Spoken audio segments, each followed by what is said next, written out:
हाले दिल तुमको सुनाए कैसे। मुझे लगा मेरा नाम सुनकर शायद तुम मिलने से मना कर दोगी।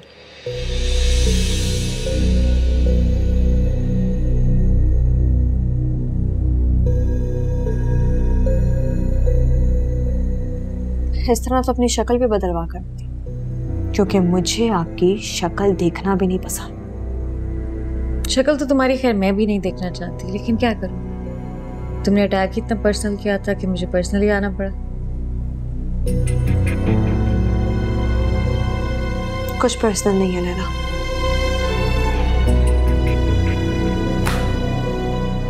सब कुछ ऑफिशियल है। तुम्हें वाकई लगता है ईमान कि वो सब एक्टिविटीज मेरे नॉलेज में थी? बिल्कुल।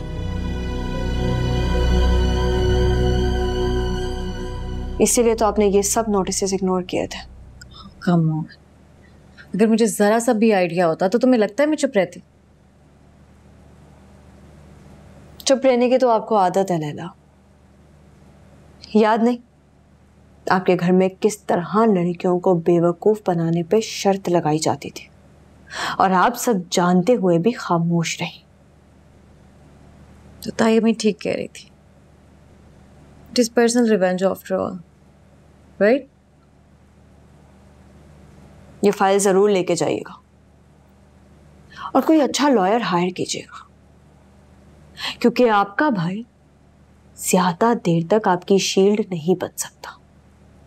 ओके लिसन, मैंने वो शर्त वाली बात सिर्फ और सिर्फ अपने भाई को बचाने के लिए कही थी, वरना मेरी कोई इंटेंशन नहीं थी तुम्हें नुकसान पहुंचाने की।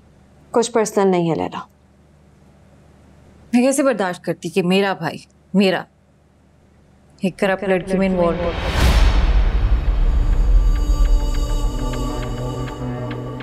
करप्ट तो नहीं हो क्या?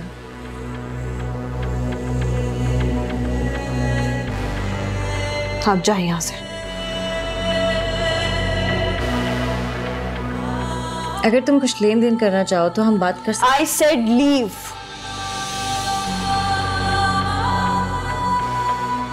और ये लेके जाइएगा, और please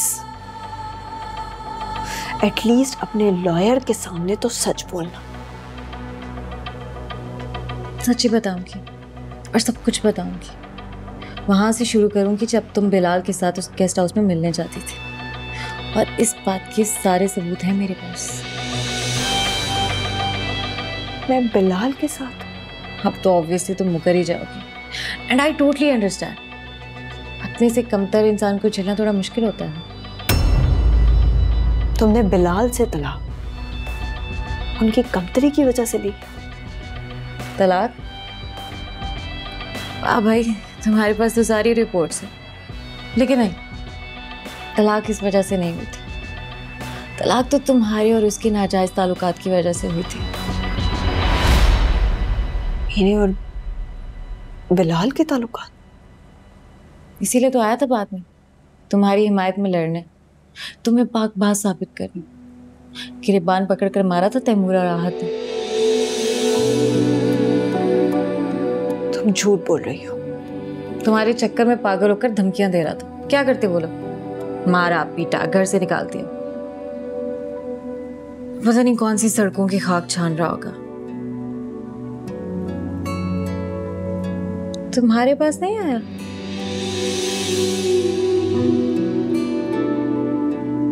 Okay, don't be scared. Look, अगर तुम पर्सनल ग्रजेस खत्म करके आहत को रिलीज करवा दो तो ये बातें कोर्ट और लॉयर तक नहीं जाएंगी। I promise. लैला, तुम खुद जाओगे यहाँ से या मैं गार्ड्स बुलवाकर तुम्हें बाहर फेंकवाऊं?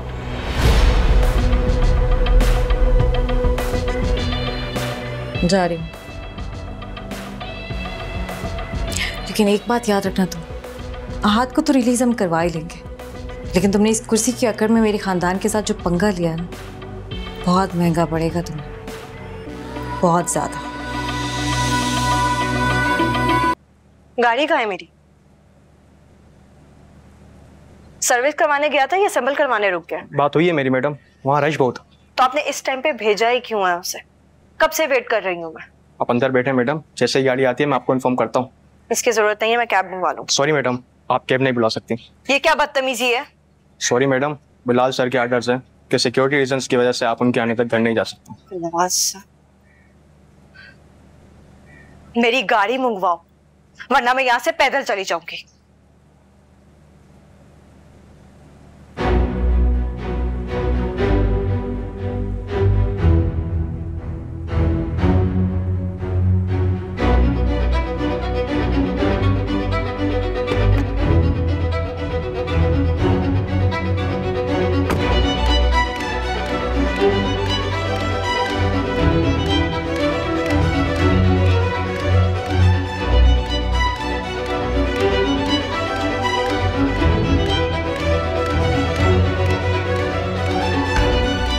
काफी देर कर दी आने में।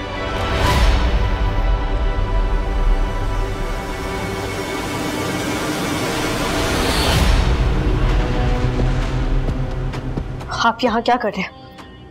निकल जाए यहाँ से। तुम क्या कर रही हो? मैं कह रही हूँ भाई दफा हो जाए। कल रात कहाँ थी? आप होते कौन है मुझसे ये सवाल करने वाले? किसके साथ थी? आप यहाँ से जा रहे हैं क्या? मैं गार्ड्स को बुलाऊं? तुम मेरे पास आ रही हो या मैं बाहर खड़े मीडिया को बुलाऊं? ये देखो, एक क्लिक पर सारा मीडिया इस घर के अंदर होगा। मीडिया? हाँ, मीडिया। और फिर तुम्हारे रिश्वत लेने के चर्चे आम होंगे।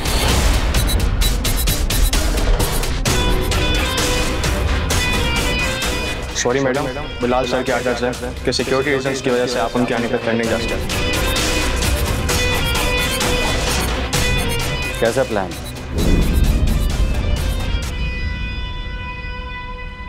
हाँ, मैं तो सिर्फ अपने भाई को छुड़ाने के लिए तुम्हारे कहने पर रिश्वत लेकर यहाँ आया हूँ।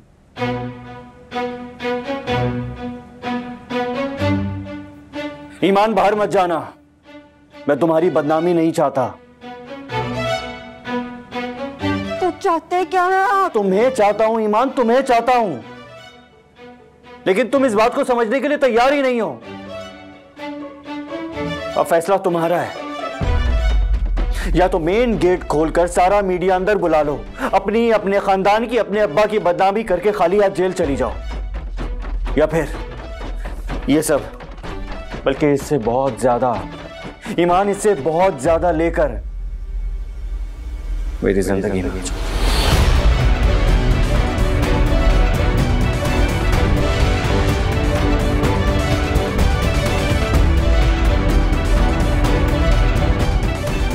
क्या सोच रही हो?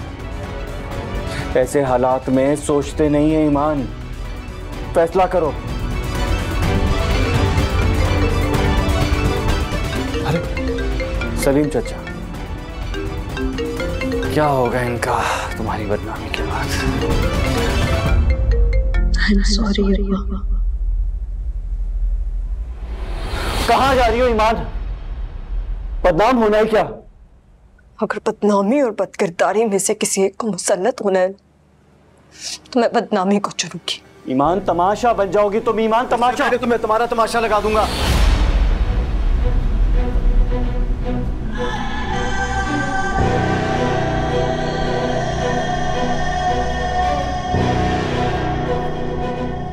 तुम यहाँ क्या कर रहे हो? तुम्हें क्या लगता है कि मैं यहाँ पर क्या कर रहा हूँ?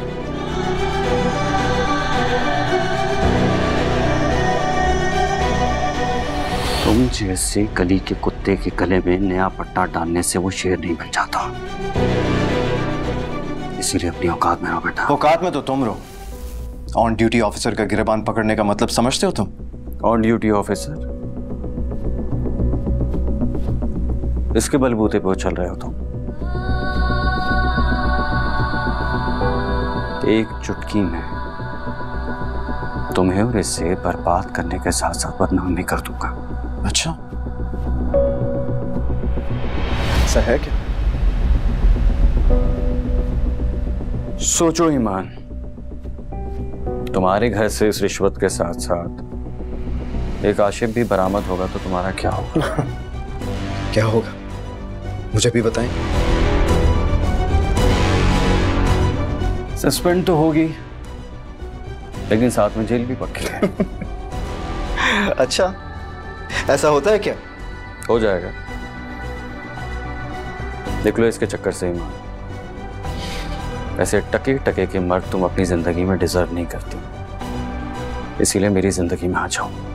मैं क्या डिजर्व करती हूँ? ये या बाहर खड़ा आपका प्लांटेड मीडिया? वो तो तुम एक बार हाँ कहो, ऐसे ऐसे मैनेज कर लूंगा। बताओ, डील पक्की? असिस्टेंट कमिश्नर से डील करने से पहले डेप्यूटी कमिश्नर को कॉन्फिडेंस मिलाओ। हाँ, बिलाल जमाल डेप्यूटी कमिश्नर। बाहर मेरी पूरी फोर्स है जो सिर्फ मेरे एक सिग्नल का इंतजार कर रही है। अगर एक और मिनट भी यहां पर रुके ना तो कुत्ते की तरह घसीट कर निकालेंगे तुम्हें।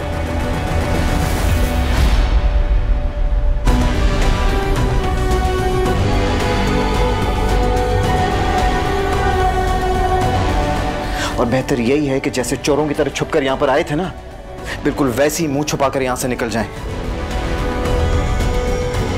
Deputy commissioner,